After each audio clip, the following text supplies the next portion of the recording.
Hello and welcome back to the Seasoned Podcast, a show where we deep dive into the world of hospitality and the people that run it. Today, we're at one of the largest microbreweries in the world, Ironhill, Bangalore. And we're lucky to be joined by Teja, who is one of the serial entrepreneurs in the restaurant space, both in India and the US.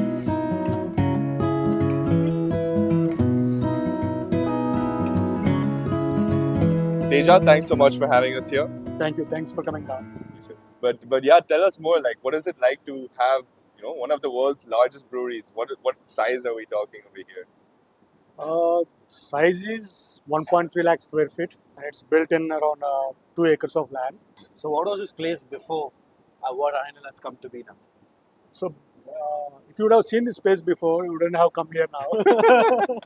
So this is a garment factory, and the outdoor space is all a dump yard with parking for the buses, like transport or school buses kind of thing, where they park in the nights or the off hours.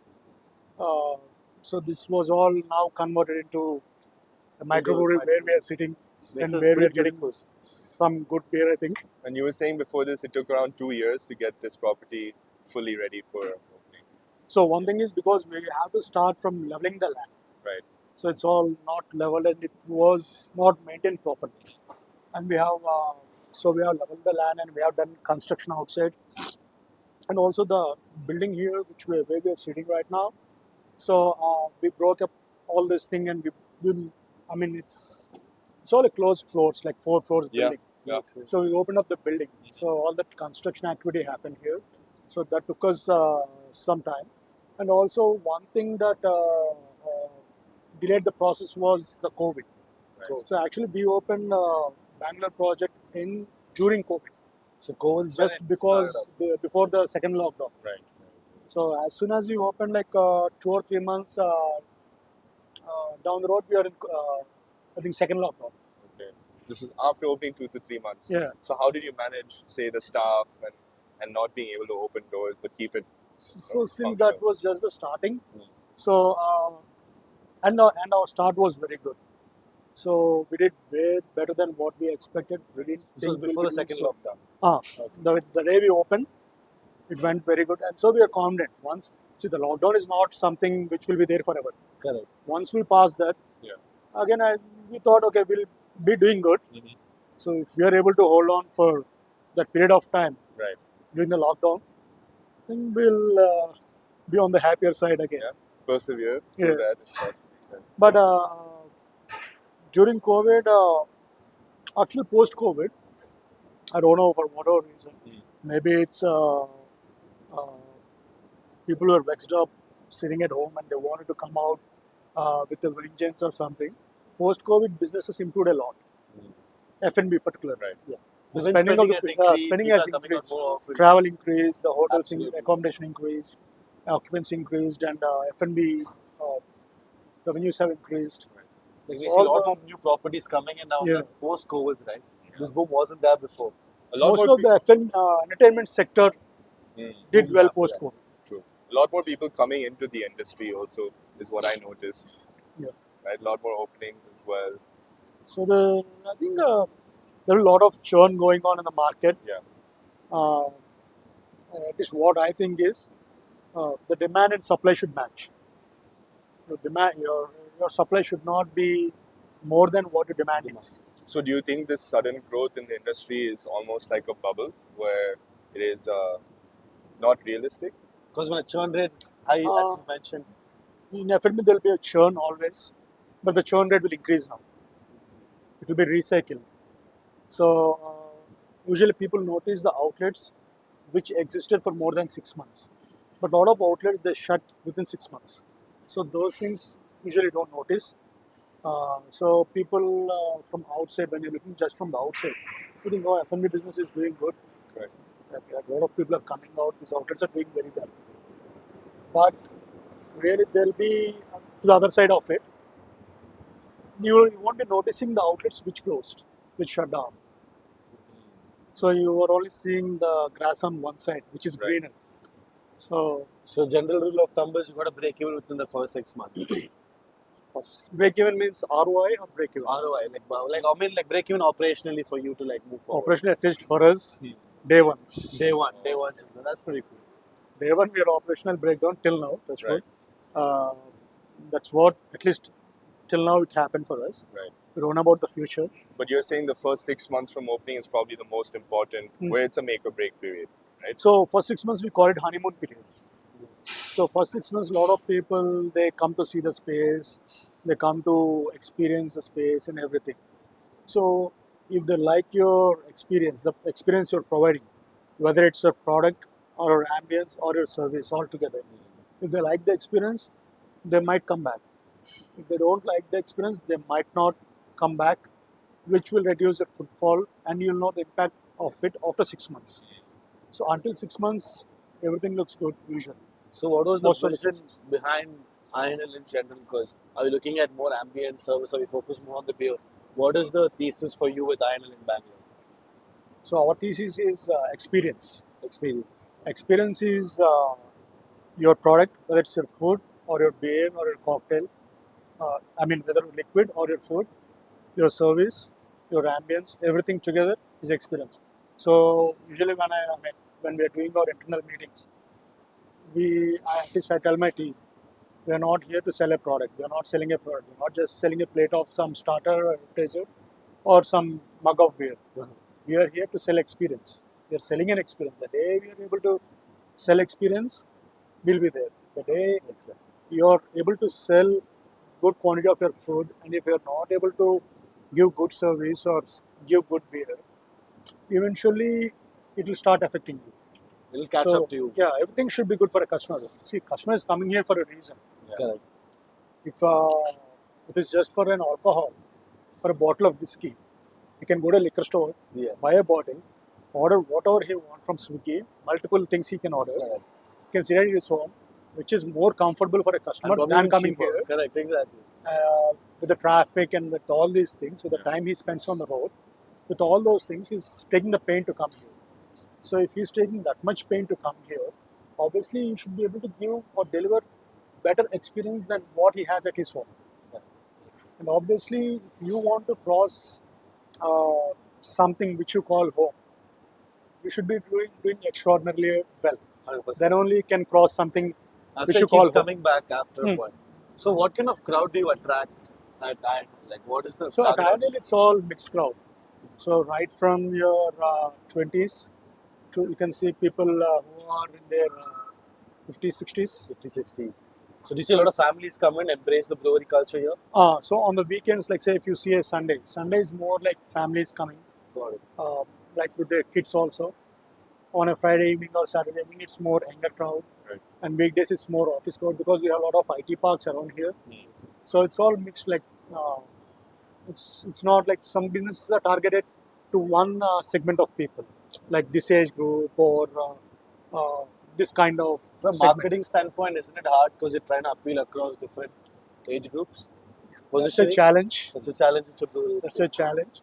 But the thing is, see, if you are doing your menu, your food menu, so the challenge we get is you have to keep a 20-year-old guy or 21-year-old guy to a 60-year-old person in your mind when you're doing your menu planning or anything.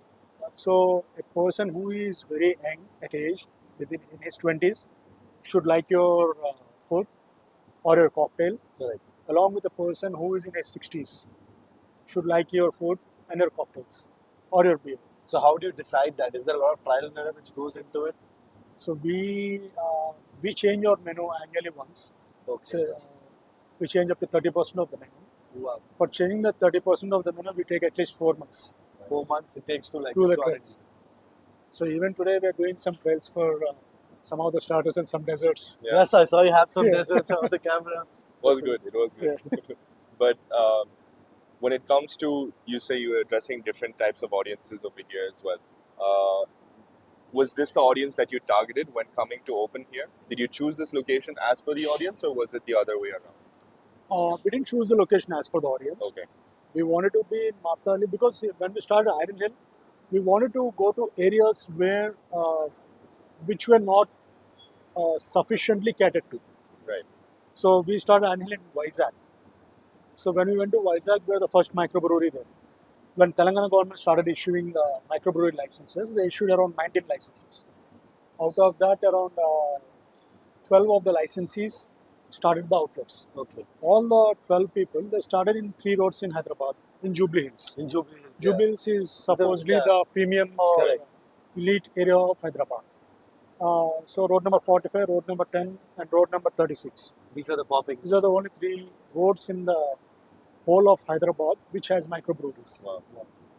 So no one was willing to, or maybe no one thought of going outside of this Jubilee Hills area. So, but now, like say for example, when you compare before 15 years or something, it, the spending capacity and the spending mindset, everything changed. The earning capacity of the people increased. People are spending more than saving. People are spending more, and their exposure has increased. Correct. If you see previously, we are not so much exposed. We are not Yeah. so much. We didn't travel so much. travel and such. We are mostly in our city, or maximum. If I am from a city like Vizag or Vijayawada, Yeah. my one of the city which I would have traveled to is Hyderabad. Correct. Without Hyderabad, it's a different country for me. Yeah, absolutely.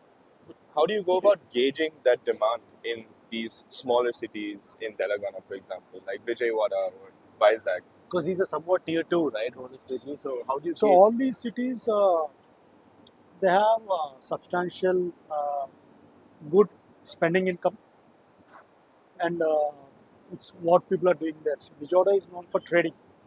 It's all mostly the trading city of Andhra. So there's a lot of money circulating in the city, and people have money to spend, but they don't have an option to spend. Or they don't have a place to. Yeah, if they need to spend, they have to either travel to Hyderabad or Bangalore or some city of their choice, and usually that's what people started doing.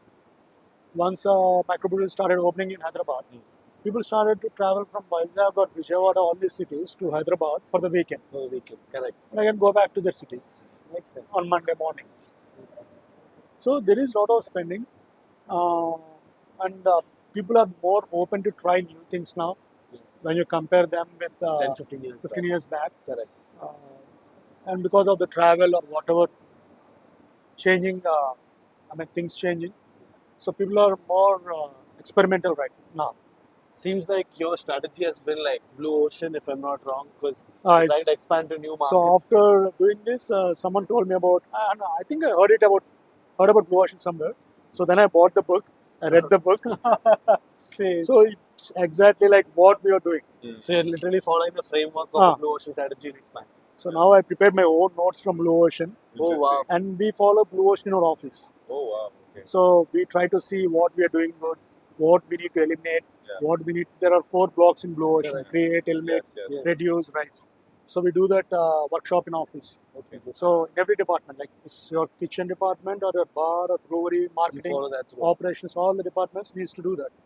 Interesting. So what things you need to eliminate from. So it's interesting that you're treating this like as a business and not as a restaurant, right? Like Ah. this has undertaken business strategies and what a commercial restaurant would do. So Like end of the day, even though if you start as a restaurant or whatever size of the business it is, if you want to grow and if you're seeing growth in it and if you're growing, you need to change your standards. You need to switch to some frameworks and some processes needs to be there in place. Some checks and standards should be there where everything Wouldn't is one checked. argue that it becomes more commercialized, the brand becomes more commercialized when we're looking at a business perspective rather than a restaurant perspective?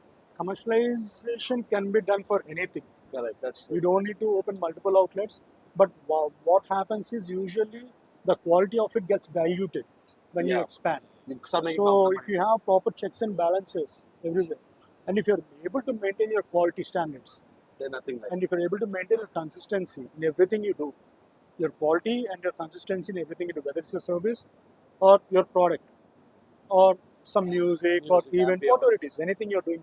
Correct. So if you're able to maintain that and sustain that, I think there's no harm in growing. Yes. So mostly that's the reason why people say the more they get commercialized, it gets diluted. Diluted, exactly. So you won't establish your framework, you won't establish your checks and balances or standards, and you start growing.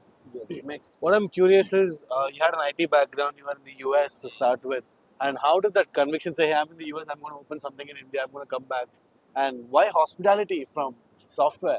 So it's not by choice. I just got into this. You just like happen to be. It just happened to me. That's it. So I was in US. I worked as a database administrator, and then I started my own IT firm. So then once my IT firm started picking up, I quit my job. So I started fully focusing. So you were on a founder of the IT firm and then you had left the Ah. firm. So you had an exit for that. One IT firm, I had got an exit. The second one still I have. Still it's Interesting. running in US. Oh wow. So still it's there. So you're still a techie of some sort, holistically. So when some person is trying to tell me something like, say, for example, if you're talking with a POS guy or a networking guy or some database something, You yourself want to Ah, see everything. I'll tell them, boss, I know how this works. I'm sure they Makes fooled a sense. lot of Yeah. people, but they can't with some. Yeah. So why does it take so much time for your table to get Correct. populated?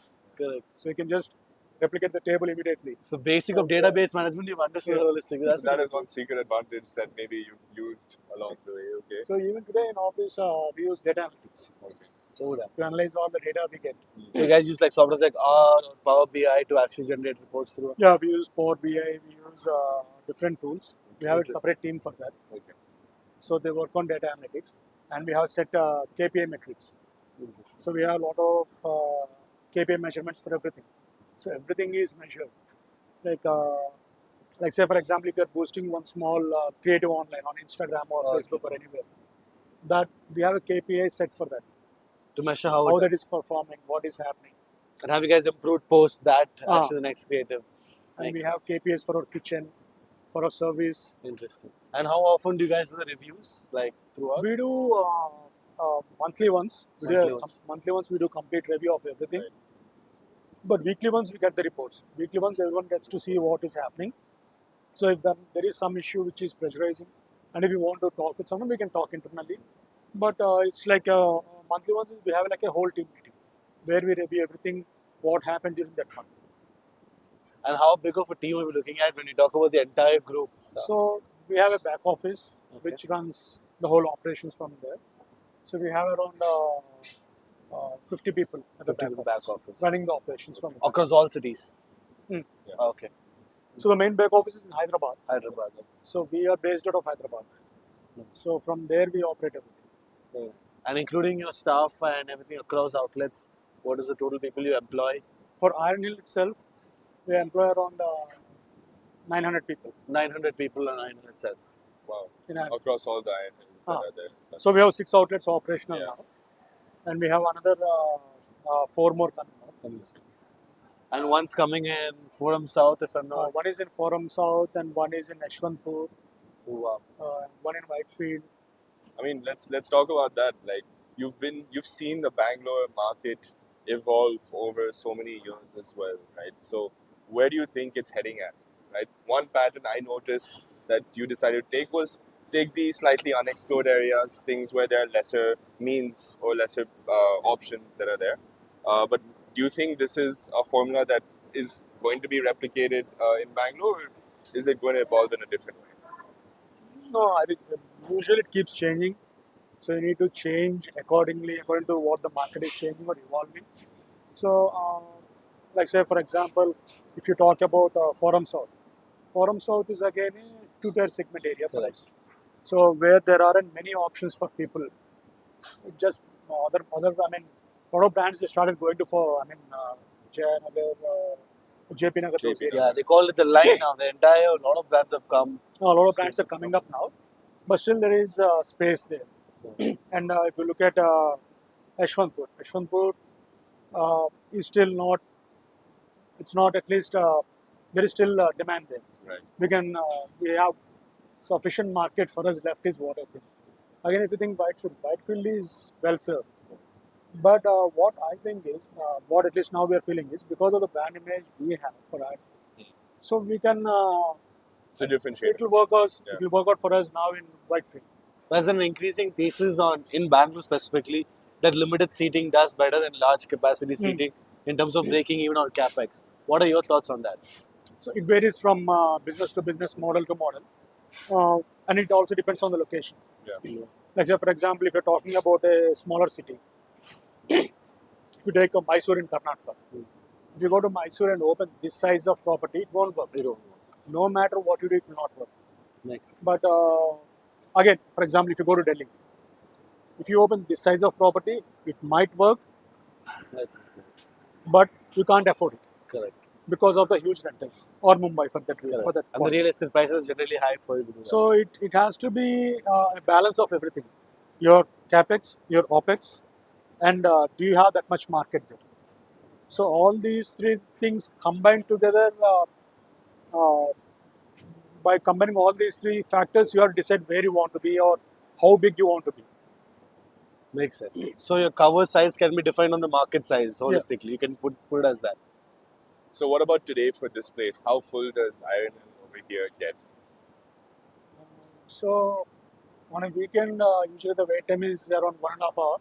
Ooh, wait time 1.5 On a hours. weekend. Wow. On a weekday, it's around 40 minutes. That's So- still a lot. That's still close by. So how many covers So are we that's- filling here throughout the week?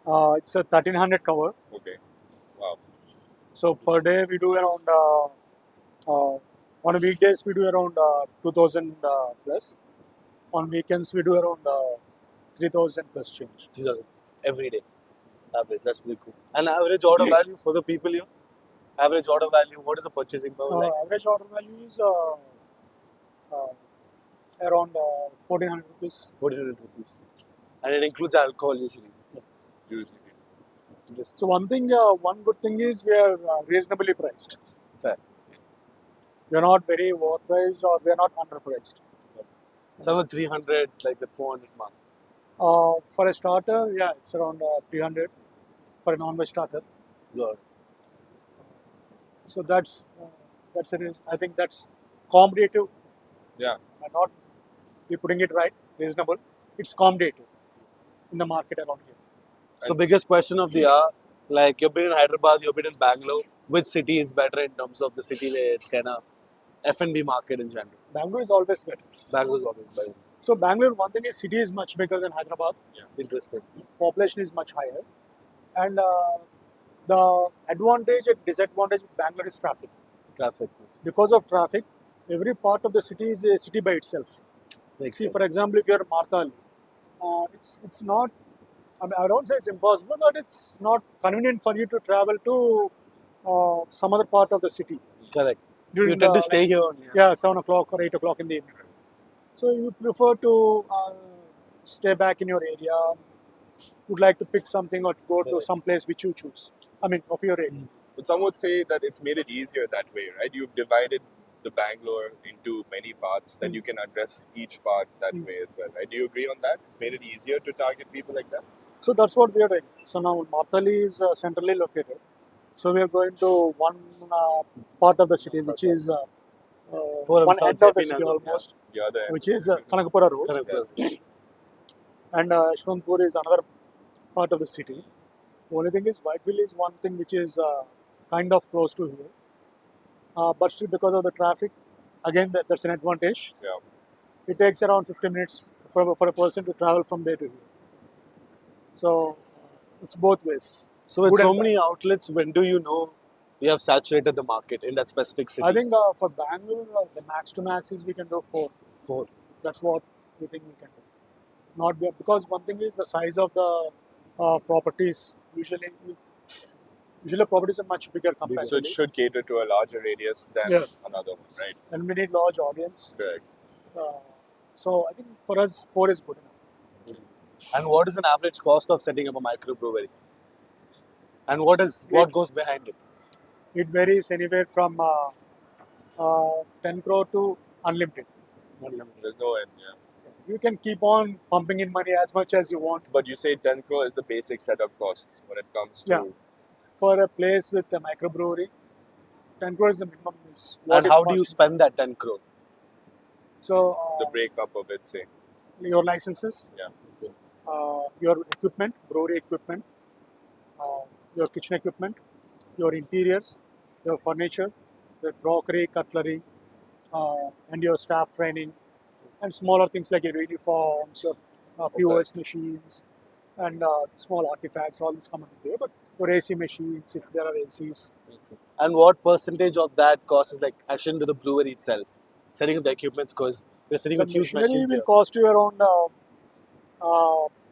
Again, depends. It will start from around 1.3, 1.5 crore. Got it. So it keeps on going depending on the capacity you want to install. So what's the capacity at Ironhill here? So we have a 10 HL. 10 inch. Wow. So usually we go for 5 HL. Okay. 5 HL is 500 liters each brew capacity. Each brew capacity. But ours is 1000 liters brew capacity. Wow. So we can do 1000 liters in one brew. Yeah, So- we were having a quick look inside the room and it looks pretty insane actually. Yeah. With all the setup and everything. So every single iron outlet can produce that amount of. No, this has 10 HL. All the other outlets in Andhra, we have 5 HL. 5 HL, which is our usual So 5 target HL is good enough for the size of the outlet where we have whatever we have in Andhra or Telangana. 5 HL is good enough for us. So since the size of the outlet is much bigger and the consumption is much higher compared with other outlets for us, so we had to go to 10 HL. God. So And is there a difference within the machines and do you bring it from abroad or is it bought in India itself? So initially people used to import it from abroad, Okay. but now there are good enough manufacturers in the country itself. What they also do is they import all the sensors and all the parts from out of Outside. country, and they get it's like an assembling unit. That's about India. So they assemble here, and they do all the tanks and everything. All those things can be done here. Only thing is the main thing is the sensor, all those Sensor. parts which you use inside. So those parts they import it, they assemble it here. So we buy the machine here. You buy the machine here. in India. Makes sense. And what about servicing these machines? Anything? Is there a team based So out we of have an in-house team. Okay, great. So now since we have multiple machines running, so we have an in-house team Okay. who takes care of all the machines, any technical issues. We do an yearly check and a quarterly check of the machines. Nice. Whatever, rather than being doing something to fix it, we try to be proactive. Nice. Try to change or replace the parts, wear it and all those things. So most of it is done for us through our in-house team. Previously, we used to take the AMC from our machine suppliers, but now we are managing our We're managing it all in-house. It's better that way when you Yeah. have too many outlets. Yeah. Sure. And the fact that you guys can produce so much beer over here in itself, have you explored into the B2C segment where you can distribute and sell your own beer? And So, you're talking about craft beer as well, launching your own brand in Ironhill, if I'm not wrong. in bottling. Bottling, yes. We don't want to get We don't want to get into that. Why?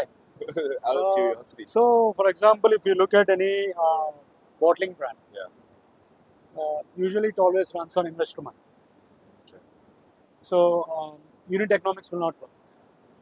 So, if you see any of the financials of any bottling brands, not the big ones like Kingfisher, Okay. but any other brands, Right. any other brands which are into this field. So, usually it takes very long time for them to turn into profit. Oh, And they need substantial market share to turn into profit. interesting. Uh, Why is that? Is it expensive to brew like bottling? it's not expensive to brew, but the Regulations price at maybe. which they need to sell to the government, because government levies taxes on the liquor. Correct. So that's the reason why there is no GST charged. So if you get a bill, like say for example, if you consume something here, your GST will be charged only on the food, not your alcohol. Oh, interesting. So that is already prepaid. Prepaid. That's paid by the Prepaid by the brand or by the brewer or whoever it is. So it's already prepaid to the government. So So you're essentially not supposed to pay GST on liquor as a consumer. they won't charge any GST usually. Okay. When you verify your bill next time, if you see, the GST will be charged only on your food, Interesting. Interesting. not something on the or liquor. any mixers, like say for example your soda Right. or your sparkling Coke. water or water, Coke, those things okay. But your alcohol, it doesn't have any GST. So But it's having already, those plants would make you capex light because you already have these breweries to actually start bottling. Like your unit economics would make more sense because you have a restaurant as well. Like a brewery. so one thing is we can't bottle here Okay. because the GO, whatever the government issued, the current law is you're not supposed to sell your liquid outside the place premises. you do it, yeah, makes sense. It should be inside this premises only. You should Yeah. not cross your premises. Got it. That's the law currently. If in future, if government changes the law Then and if it makes it more open, then maybe we can see. But as of today, as per law, we are not allowed to do that. but other countries which have this law removed, So if you go to any European countries or countries like US, any Western countries. Uh, so every microbrewery they bottle, they keg, and they distribute to restaurants, they distribute to liquor stores, they distribute to aisles, everything. Grocery markets, everything. Yeah. So some of the superstores or grocery stores in US are allowed to sell beer. Correct. So you can find the microbrewery beer in a superstore or a grocery store. Interesting. So I think, but because India is just starting up into this kind of microbrewery segment, so I think government will still take more time to formulate and understand and the culture and frame their own policies or again the checkpoints for that. So they might come up, but as of today, we are not allowed to do. So if you have to say another liquors threatening beer, which one is it? Like, because there are different type of liquors coming up right now. Like the wine has increased, gin consumption has increased. So what do you think is meads come out like out of nowhere, right? So like a lot of new type of liquors are coming out in terms of fermentation. What do you think is coming closest to beer or an alternative? I don't think there is anything closer to a beer. There's a You big- think Because beer? beer is becoming more like a social drink. It's not alcohol to you anymore. Got it. It's the acceptance has increased.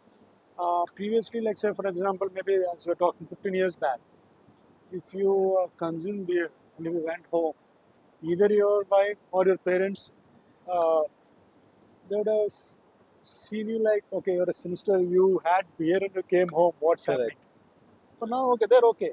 Looked have down one upon, beer. was looked down Yeah, upon that's before. fine. Now it's being socially acceptable. And also, families are coming out, family together, they're having a beer. Correct. So beer is becoming more like a social drink. So eventually, I think it will give good competition to coffee. Is at least what we want. But yeah, compared to spirits, etc., I Yeah. think beer is widely more Because it's accepted. light on alcohol comparatively, and spirits actually, if you look at the beer, usually it's around 5% depending on Correct. the variant of 5 to 7. variety of the beer. Spirit is usually around 40%. But when we look at India as a country, I still think whiskey is the largest consumed alcohol, if I'm not wrong. Yeah. Whiskey is the largest consumed alcohol because of the income levels. So whiskey, you get different kinds of whiskeys. We call cheap liquor and all those things, where you can get like a small 180 ml of it Right. for a very cheaper price, and which gets you high. That's the cheapest. It's the cheapest high. Yeah, that, in cheapest that high. way, right? So Kingfisher also, and Kingfisher where Kingfisher is strong. Usually most of the people they don't consume Kingfisher strong, but again, if you don't want to spend money, and if you want to get high, Kingfisher strong. Makes You sense. want so that kind of similar way there is some even in alcohol you have option for that. Good. So with less money you want to get high. You don't go for it. So Teja, before Ironhill, I think you started with Prost in Bangalore, Yeah. right, in 2012 sometime. So what did the landscape in Bangalore from our industry look like in your perspective? So Toit was the first Yeah. brewery in Bangalore. Toit and Beer Club, they were the first ones, and we are the third one in Bangalore. Okay. So people, I mean, there's a lot of churn going on in F&B. But do you think that early move advantage paid off? Like everyone who entered early in the microbrewery segment, are they all well and healthy today, or was there churn from early entrants as well? Not well and healthy. Some people are living, some people passed. Right. So it's not. I mean, it's not like a thumb rule for everyone. Like say, for example, if you're early entry, you'll for sure be successful. That's not a thumb rule. If you're able to provide a good experience to the customer, you will survive. Is what at least I think. So early entry is an advantage, but it's not something which you can bank on and which you can live on. Makes sense. Yeah. So if you're not able to maintain your product consistency, or if you're not able to satisfy the customer with your service or your experience or ambience or anything, any part if you fail, slowly your drop starts. So for your first launch of Prost in Bangalore, what do you think were your main learnings as it was your first operation as well? And did you partner with someone to launch Prost as well? Basically we don't know anything about F&B. We hired consultants for everything. We had a kitchen consultant, we had a menu consultant, brewery consultant, bar consultant, F&B consultant. Everything is consultant. Wow. So that's how we started. So I have another 3 partners. So we are all 4 are freshers. Okay. No one is experienced this Interesting. thing. No one from In this industry and such, No, but no one. interesting. So we had all the consultants. Uh-huh. So that's how we entered it, and we faced issues, we sorted it, we learned through the journey and through the process. So one way maybe that was a good way of starting, maybe Absolutely. because you get to learn on your own rather than, for example, if it's a family business. Yeah. You won't have the luxury of learning something on your own. You'll be taught by your elders, whether it's a father, uncle, whoever it is. So whatever their vision will eventually become your vision, might become, if not will. But if you're on your own, you might fall, you might rise. A lot of people would argue that people not from the industry is very unlikely to succeed with their own venture as well, right? What do you have to say to that? So if you're doing it as you're doing a business, you might succeed. If you're doing it for some other purpose, you might not succeed. So it's the same thing with any business, not only F&B. Whatever business it is, let's say for example, you're running a retail store. If you do it as a business, you have greater chance of success. Right. Or if you're careless about your inventory, you don't really care about your sales revenues and all those things, you might not be successful. So it's the same logic with any business, but F&B, people are more worried about F&B because one thing is every person's taste palette is different. So, for example, I might eat more spicy food. You might eat some other like medium spicy or something. So, the outlet should be able to satisfy both of us. So that's the challenge and the consistency. See, I told you we have documented recipe. Right. So if in the recipe documentation, it's mentioned as put 2 grams of salt, can we expect the chef to measure 2 grams and put it? He won't. No. It's just that he'll put it with the hand. So there's a lot of chances for errors and chances for mistakes and issues in F&B compared to other businesses. So it's more riskier. But And yeah, if you're not very careful in what you're doing, it's more riskier when compared with the retail store or any other format of business you do. This is just because the cash burn's quite high on a daily basis. Is that the risk factor mostly? And if you're not operational break even, so you can't sustain this for long. Yeah. And even though you sustain it for long, if people find the space too empty for a certain period of time, even though you have deep pocket, you're able to fund the business, you're able to sustain it. There's no customer. So, for example, if you go to a place which looks empty, you wouldn't again feel to go back to that place quite often, or until you don't have a chance, don't have an option, you don't feel to go back to that place. Makes sense. So, even though you are able to pump money into the business, I don't think you can sustain if the customer is not happy with you. right. It feels like you've cracked the entire Indian market in terms of food and like liquor holistically. But now, what I'm really curious about is your conviction in the US market. Right, after coming into India, getting into the F&B scene, what took you back to go back to the US and set up? So, I moved to India in 2016. Okay. So, we started Godavari in 2015. Oh wow, interesting. So, in 2 years, we were able to expand to 20 locations. Interesting. And what is the thesis there? Like, what do you specialize in with Godavari? So South Indian food. So by the time when we started Godavari, so there are multiple Indian restaurants at the point of time, but all Indian restaurants they're more on the sweeter side, or they change the taste of the product you're consuming. So when we started serving South Indian, and our food was as spicy as you get it here. And people took it well in the Yeah. States? So people were, because they didn't have that kind of food then. Right. And for example, if you're from certain region, whatever you eat, end of the day, you want to have your home style Correct. meal or rice or roti or whatever it is. Correct, absolutely. So you like to, you have some certain spice levels.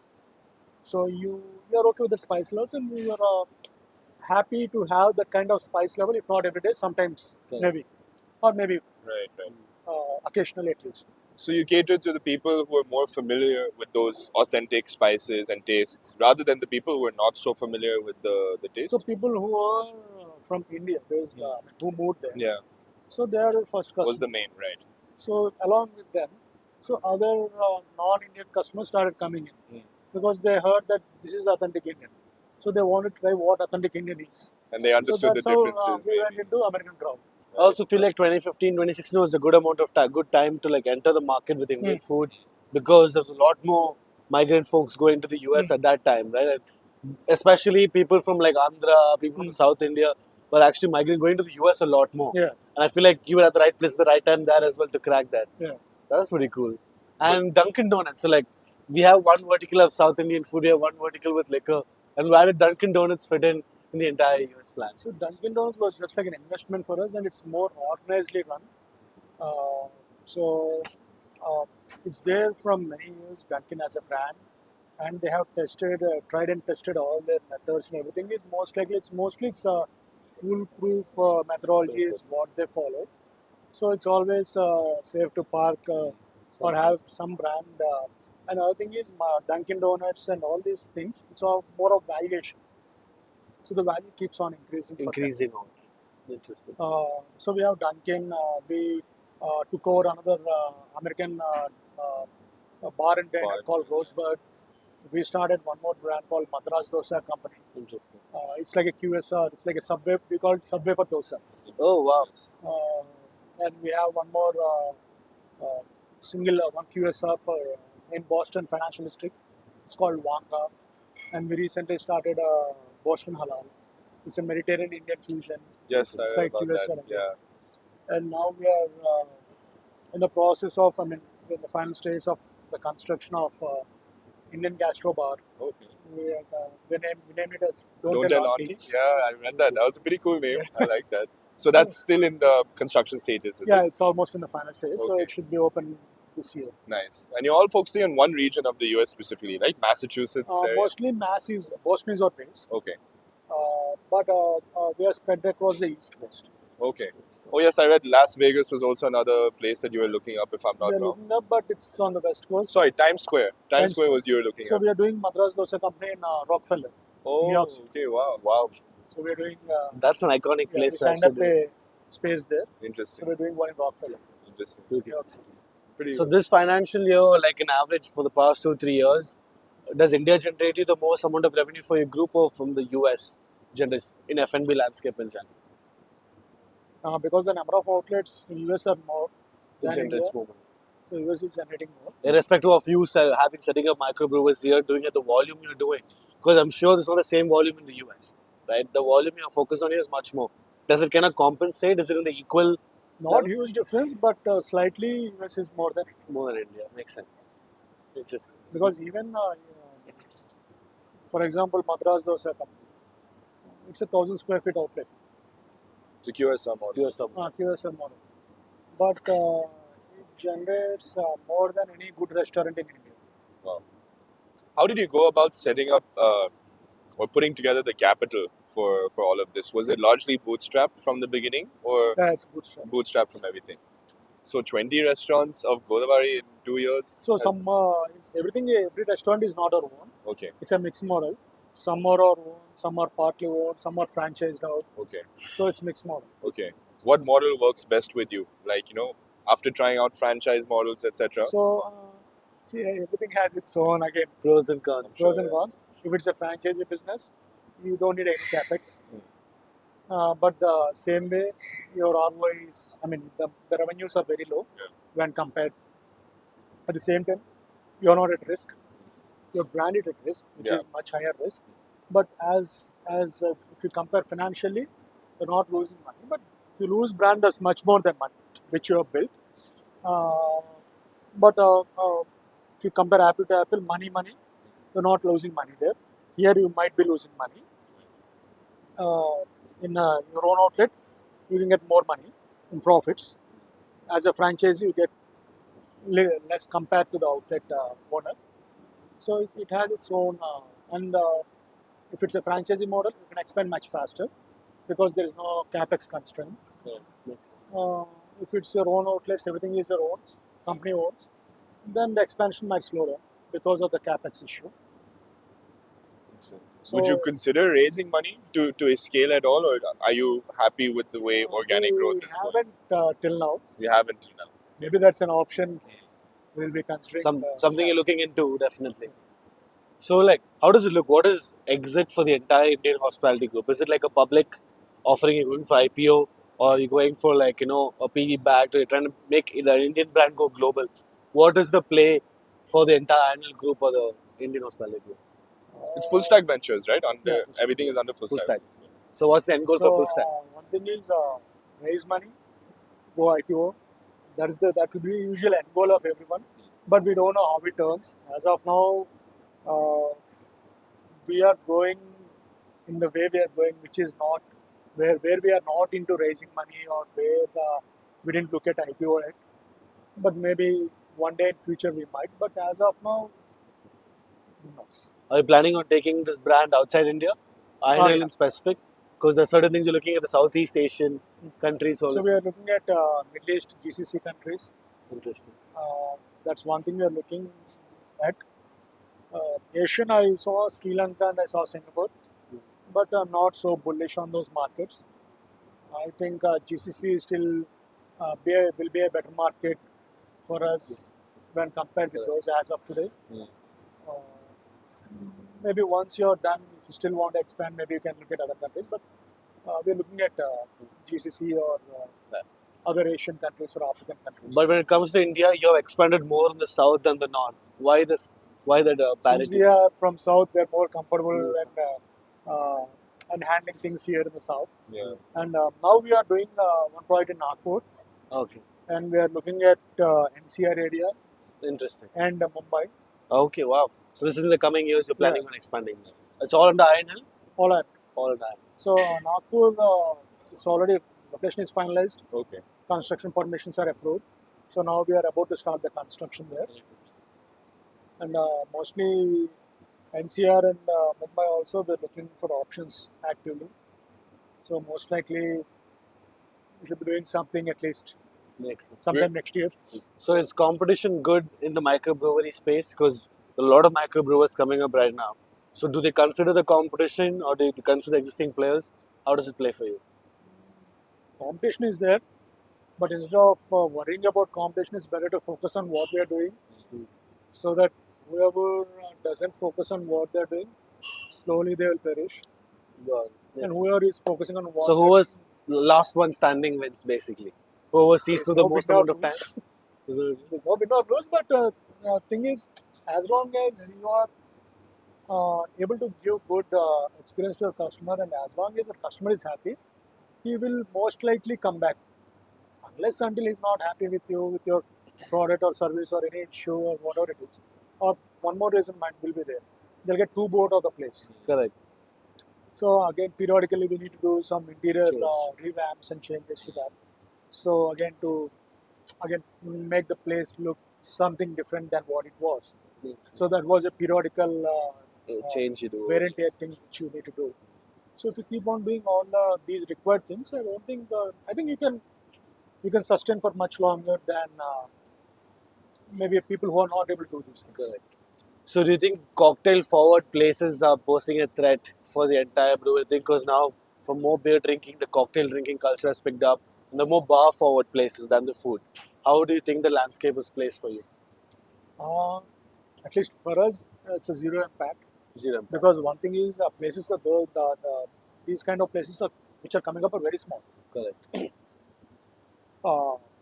So like say for example, I think their capacity is around 40 people to 70 people is what these capacities are around 30 to 70, depending on the place. Correct, average. Around 30 to 70 is their capacity.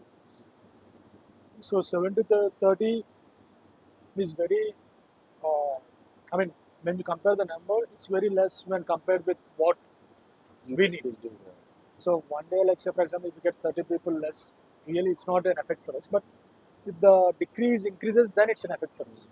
Yes. So as of now, it's not that threat. Another thing is, we are in the field of microbrew, which is most of the people who come here, they consume beer. Our cocktail consumption is comparatively less. Interesting. It's not high. So either beer or straight drinks. Or if you're a whiskey drinker, you go for whiskey. Correct. Straight gin or straight whiskey or straight vodka. But cocktail consumption is comparatively less with these other two. Good. So maybe if you are a cocktail specialty bar with 300, 400 seater, maybe then you'll feel the pinch of it, maybe. But for us, since our main product is not cocktail, our main product is beer. So as of today, at least we didn't get that pinch yet. And you constantly face the pressure of filling up the space consistently month on month because there has to be a growth rate you're looking at, right? So there's not. So the day the wait time becomes zero, then we'll take the pressure. As of today, Longer the wait time, the better it is. Absolutely.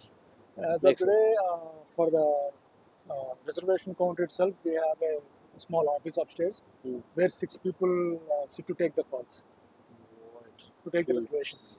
That's crazy. So you get a lot of corporate clients coming in. Yeah, as well corporate and clients such. is- That's the main recurring business that you get. I believe, Corporate right? clients are a Corporate B2B play or a walk-ins. B2C play? B2B and B2C both. Both. B2B and B2C. Then, I mean, the other thing is the office parties. So, like say for example, most of the I think there are around a couple of tech parks around Yeah. here within a 5 kilometer radius of the property. So that's one close proximity, one advantage we got. And the other thing is, for us usually at a bar, your food consumption will be very less. For us, our food consumption is high. So that shows your consumer is coming in here for your food. A person who is coming in here for your food, I think he'll stick to you more. Stickiness time. is higher. Because if it's like say for example, if you're going to some place for some whiskey, place A, place B, place C, all three Same. places serve the same whiskey. What's the Makes difference? no difference for you. You can buy whiskey at any of those three places, or maybe you can prioritize it by the Price point, ambience the or ambience. price point or various things. But another day, product wise, they're not able to dictate anything. But if a person is consuming more food at a bar, so he's happy with the food. Makes sense. No, absolutely. So that way, we think people. The other thing is when we are doing the menu, we give a lot of importance to food. We think what food goes well with your beer or alcohol, and we measure all those things. And based on that, we do our menus. So we give a lot of importance to What food. about the food costs? Usually, alcohol places, if you're a brewery, there are most of the people they think about beer. But the unnoticed thing is food. So if your appetizer is not good, along with your beer maybe you can go and buy a bottle of wheat beer outside. Now they're available. So That's maybe it might be good or bad when compared with microbrewery beers. It's again personal taste. Yeah. But again, if you're not happy with the food being served, if you're not able to eat that appetizer, so you need something to munch on. Munch on throughout the time. So, if like 100% of your cost in running this place, let's assume it's 100%, what is the breakup from running your breweries to like, your food cost to your talent, staff, everything? What is the breakup of your cost in running operational costs mainly. I mean, for any outlet, usually there will be a base expenses, which includes your rent, your salaries, your bills, I mean, power bill or water bill, all those things. So those things will not change much. That's a fixed cost usually. So Most that's the direct fixed cost. After that, the variable cost starts. Indeed. Variable cost is your product cost and small variation in your staffing. Because, like say, for example, to serve 100 people, you might need 5 people. To serve 200 people, you might need 7 people, not 10 people or 8 people. So it's marginally variable. What would be the percentage breakdown for the fixed and the variable? Like, what is your general rule of thumb? Like, this is how much I'll pay for rent. This is the percentage for staffing. What do you follow? So once your fixed costs are met, then your food cost should be around 30% plus or minus. So if you take a very good running outlet, so their profit should be around 30%. 30% average. That should be the thing. If you're not running good, your fixed cost will eat you up. So then your cost will be more than 100%. So once you meet your fixed cost, once your cost at fixed cost, then the variable cost, all those things kicks in. Does Ironhill deliver food? Like, are you on Zomato and Swiggy? As of now, no. And why is that? Because that again plays with your margins as well. So, like, I'm curious. Margins is one reason. And the other thing is we want people to come in. So once you come in, say for example, if you're sitting at your home, you can order some alcohol bottle or You can buy a couple of beers from somewhere, and you can order whatever dish you like here, and you can eat at home. So when you're ordering on Zomato or Swiggy or any other place online, at the time of ordering, you order maybe 2 or 3 or 4 items. Correct. But if you're here, you consume more. And after 3 items, even like if you'll try to complete that food session or whatever alcohol session you're having Correct.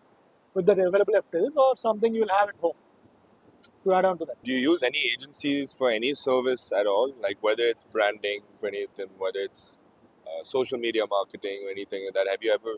For Worked with- branding and social media marketing, we have an in-house team. Okay. So now pretty much we have in-house team for everything. Everything. At the scale you So guys are doing, everything it is makes sense. managed Nice. in-house now, except for PR. Hmm. So that we work with an agency Yeah. for PR. Hiring as well as done in-house. No, hiring is also completely in-house. How do you guys go about hiring usually? Now we have all put together, we have around 2,000 employees working. Wow. So even if 10 people can get me one reference, I get 200 people. It's like running a city almost, right? So it's like more about than the existing employees, they're happy and our iteration rate is low. So whoever started us, when we started, they're still with us. So that itself will help you in getting new employees, because if a person is working with you from 10 years or more, that shows and that creates the confidence in the other new Job employee who security, wants to come in. loyalty, everything comes. And since if this person is working for so long, he should have been happy. Otherwise, you would have got multiple other options. Right. So obviously, a happy employee talks positive about you in other employment circles. Makes So it's mostly word of mouth through employees. employees. So Teja, a way we'd like to end the episode. In fact, every episode we end is with a rapid fire segment. So we're going to throw a few questions at you. Okay. We're going to drink while we're doing that as well, and taste out some of the beers that you have here, which look delicious. So how many questions you have? Number of beers, how many of them you have? The more the merrier. But regardless, okay. So the first question I want to know is, which market are you more bullish on between India and the US? If you had to only scale one of these. I think it's always better to be in a developing country than a developed country. Fair. So whether it is India or Asian, Dubai, or any of the So there's money to be made in the developing countries country. Fair That's a enough. good answer. for Actually. business, but for living that's different. I'm sure. Definitely. Cheers. Cheers. Oh, I have to. Cheers. Oof. Yeah, so the second question we like to go about is, what's one thing that people don't know about you? Everything you're eating here, or any one of you eat here, or any of my brands, I'm the scapegoat. So the first I'm person who the tries bucker. it. With this. So if the menu size is 200, I would have ended up eating around maybe more than 1,000 for making that one menu. Hey, staying in shape is going to be Yeah, very hard. it's another challenge. Actually. That's true. So let's do that. Second one.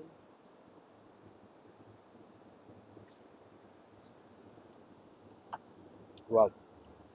Very nice. So, which liquor segment do you expect will grow the most? You know, if you had to divide it that way. I think whiskey and beer will be the two. Those are the two more common alcohol types, which are consumed in more volume than when compared with gin or tequila or other brands, other variants. So if you are talking about the volume wise, whiskey and beer is what Whiskey I and think. But like say if you compare the growth rate, I think tequila and gin has already Picking up. booming up. Tequila is something which is coming up now and which will grow very fast, and Makes the growth rate will be much higher, Much higher. for those things when compared with whiskey and beer. Mainly through But with domestic the- brands, right? Domestic or international, Or it doesn't matter. I think Interesting. What do you guys think? What do you think of the beer? Pretty light. I like it. This one, huh? Easy to drink. Very cool. I think Do one you have side a is favorite? easy. One side is easy, the other side is. Oh, we're getting to the second second set. hard. Start with easy and go. Oh, it's a proper base. Love it. So the next question I would like to ask you is, What are your predictions for the hospitality industry in the next 5 years? Where do you think we are headed? As an industry, I think it will get more organized going further. If you Previously it was not so organized. Slowly, people, because of COVID, people started using technology with QR menus, Correct. the small basic technology. So with that, they started. Slowly, people are using recipe management, inventory management, different modules in POS available, which are available. So I think slowly it needs That's to get transition. organized. It's getting organized, and it needs to get organized. It's necessary. It's a necessity. Makes sense. That's Either for them to grow or to raise capital or whatever reason it is, end of the day, they need to get organized correct. for all the reasons. Yeah. So we're moving on to the harder segment now, is it? I think we should switch it up. Yeah. It's better to turn this way. Go for it. One question I'd like to ask you is recalling a fond memory of yours throughout your career. What's one memory that you look back and really enjoy thinking about that when reflecting? The launch of this particular location. Which year was this exactly? This was in 2021. So because this is something which we haven't done, this size of the outlet, even though we are in F&B, but we haven't done at a scale of, at the magnitude of this or at such a big scale. Makes sense. So if we are successful in this, it's something which we can be proud of. Cannot be scaled If we across. fail, you are done with it. So the next question I would like to ask you is, what's one pro and one con of running a F&B venture in India? In India. Yeah. One pro is it looks so fancy, so easy, so flashy from outside. Once It's a you come in, glamorous job. glamorous job. Once you come in, it is the most shittiest job you can. That is the realistic side, and that's the con. That's the reality. Makes sense. And how does that compare in the US? Like, is it different? It's the same thing. Yeah? It's the same. I have another generic question, but I still have to ask it to you. Okay. I'd like to ask you for your best advice for someone who is thinking of getting into the hospitality industry. So do it like a business. Yeah. Do business with passion, not passion with some other interest. Makes sense. It should be for business. If you're running, if you like some food, you go out, buy that, eat it. Don't build a restaurant, or since you like some food, don't try to sell it. See whether your customer likes it or not. Your customer is important, not you. Not what you think or what you Yeah. feel. So we are the least important element in the whole thing. By the way, is this a ginger-based beer over here? I can taste the ginger. I tasted apple cider before, if I'm not wrong. This one, right? Oh, this one. Yeah.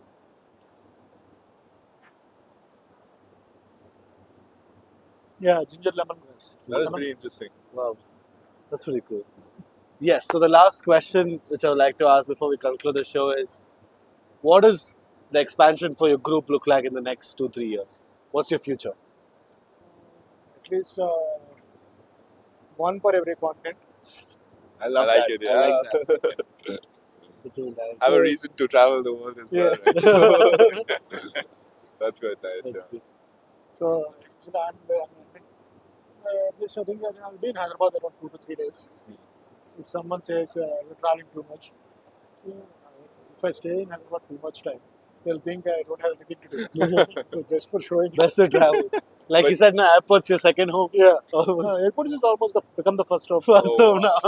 That's crazy. But you do make it a point to return as much as you can. I heard, like, to Hyderabad mainly is when you come spend most of your time, right? So, for example, if today I'm in Bangalore, tomorrow I have to go to Bombay for example. Today evening again I'll go back to Hyderabad, I'll stay the night in Hyderabad. Oh, Tomorrow morning again I'll take Bombay for it, It's like I have to sleep in Hyderabad times. if possible. Possibly. Crazy. interesting. That's pretty good. But anyways, thanks a lot for joining us today.